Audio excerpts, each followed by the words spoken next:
What's up, a Cinema Shogun here, and today is a sad, sad day for all of us anime and manga lovers out there. Everyone who's ever played card games or collected cards, it's just a sad day. Because the creator of Yu-Gi-Oh!, Kazuki Takahashi, was found dead this morning at the age of 60.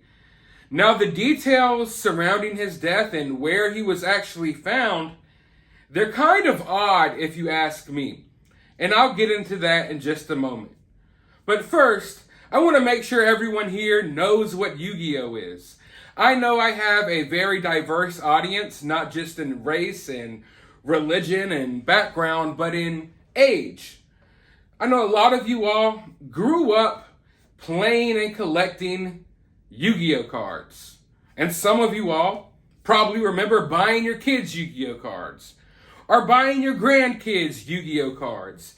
Yu-Gi-Oh! Is kind of like, it was an anime and a manga, but it was also a card game. It was kind of like Pokemon. I mean, it's not exactly the same, but if you know what Pokemon is, chances are you kind of know what Yu-Gi-Oh! Is. It's one of those card games that people used to play. They still play to this day. But it was definitely at its most popular. It was at the height of its popularity back when I used to collect Yu-Gi-Oh! Back in the day. And I'm 31 years old now, so it wasn't that long ago, okay? But anyway, the creator was found dead this morning at the age of 60, and the details are just weird. The manga artist won international fame with a story that inspired a trading card game, rivaling Pokemon as one of Japan's most recognizable cultural exports. Kazuki Takahashi, the creator of the international smash hit manga and trading card game Yu-Gi-Oh!, was found dead in southern Japan, the country's Coast Guard said on Thursday. His body was discovered on Wednesday, floating off the coast of Nago in Okinawa Prefecture. Mr. Takahashi, I know I'm probably pronouncing things wrong. You don't have to cry about it in my comment section. He was traveling alone. He was alone in Nago, a popular vacation destination, and had apparently been snorkeling when he died from unknown causes, a Coast Guard spokesperson says. Mr. Takahashi, whose real name was Kazuo, began working as a manga artist in the early 1980s. But it wasn't until 1996 that he began his rise in international fame with the story of a spiky-haired boy who challenges his enemies to duels involving magical games. The story started as a one-off but ended up running for nearly 8 years in the pages of popular Japanese boys comic magazine Weekly Shonen Jump. Along the way, it inspired movies, TV shows, video games, and a collectible trading card game which rivaled Pokemon as one of Japan's most recognizable cultural exports. The series and its spin-offs began a marketing Goliath that sold itself. Movies and TV shows featured the characters playing a card game, very similar to the ones fans could purchase in their neighborhood hobby shops. New cards have been released on a regular basis, continuing to update even after the manga and anime finished. Yu-Gi-Oh! Manga have made frequent appearances on bestseller lists, and the trading card game has generated billions upon billions of dollars in revenue for its publisher, Konami. A new video game version released in January was downloaded 30 million times in its first 3 months. So it turns out Yu-Gi-Oh! Is still very popular. I knew it was still out there. I didn't know how popular it still was. I haven't really been into Yu-Gi-Oh! In a long time, but I kind of feel like going and buying some Yu-Gi-Oh! Cards today, just in this dude's honor. Local firefighters discovered Mr. Takahashi's body at 11:20 a.m. Wednesday, following a report from local tourists, the Coast Guard said, adding that it is still investigating the cause of death. At this time, it's important to note that they don't know if any foul play is involved. I know there's theories already out there on the internet. People are already running wild. And listen, I agree. It's weird when you find someone who just supposedly died while snorkeling. You know, you find this dude floating around in the water. It's like, it's weird. I get it. But accidents do happen. And I want to be careful with this one. I don't want to just go out there with all of these wild theories that people are throwing around. But yes, it's true. He was found floating in the water, deceased. Supposedly, they think it's a snorkeling accident. We don't know as of yet.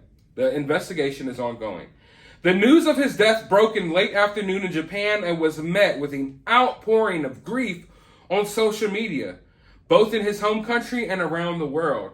You see, Yu-Gi-Oh is big over here, but over there in Japan, it's bigger. And over here in America, I think we have a tendency to sometimes not care about who creates the things that we love. You understand what I'm saying here? Like, we go watch the latest big movies, and we're more concerned about the movie stars as opposed to the people who actually wrote the story and created the movie. Over there in Japan, I feel like they show more respect to the people who actually created these things.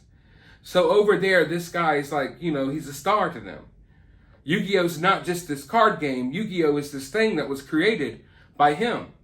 And they admire him for that. So they're totally devastated over there about this. And don't get me wrong, there's people all over America who are sad about this news as well. I'm definitely sad about this news, you know, myself, but I know that it had a bigger effect over there than it will over here. Let's just say that. One YouTuber on Rhyme Style says that Mr. Takahashi had given him the greatest childhood ever, and that he still plays Yu-Gi-Oh to this day. One fan, Liam Burchell, 23 of Nova Scotia, Canada, said Thursday morning that he was upset by the news and was already looking over some of his old Yu-Gi-Oh cards. He was introduced to the series as a 4-year-old. After years of collecting up to thousands of cards, some of which are stored in binders and others kept in a box in a closet, Mr. Burchelli said he has stepped away from the game with no concrete plans to return. But he admits every now and again, it's fun to get some friends together and play and relive those old memories, whether it's playing with the actual cards or playing one of the online simulators. As far as I go, my relationship with Yu-Gi-Oh was collecting the cards. I never read much of the manga. I did watch the anime. I would be up early every Saturday morning watching WB Kids waiting for Yu-Gi-Oh. I never got into the gaming aspect of the Yu-Gi-Oh cards though. I was more of a collector. I've always been this collector. I love collecting things. So when it comes to Yu-Gi-Oh and Pokemon cards, I would, be out there getting just as much cards as the people who were playing, but I never really played the game. I just wanted the cards. I wanted to look at them. I wanted to put them in their little binder sleeves and just go over them and look at them. I didn't want to take them out and slam them on the table and play with them. I was always really careful and delicate with my belongings. That's just the way I am. So I never really dived into the gaming aspect of Yu-Gi-Oh!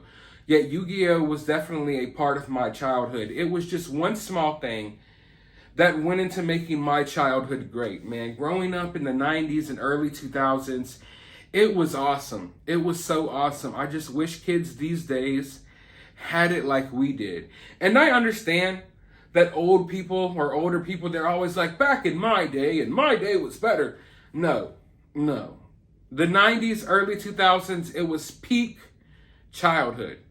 Like, it was just beautiful. The TV shows, the movies, the video games, everything was just better. And our country was just better. People weren't. There were still, people on certain political sides, but people weren't at each other's necks constantly. It was a simpler time. And, Yu-Gi-Oh! Always fascinated me because this guy who created Yu-Gi-Oh! He had this fascination with not only manga and storytelling and animation, but he had this fascination with like ancient Egypt and horror movies.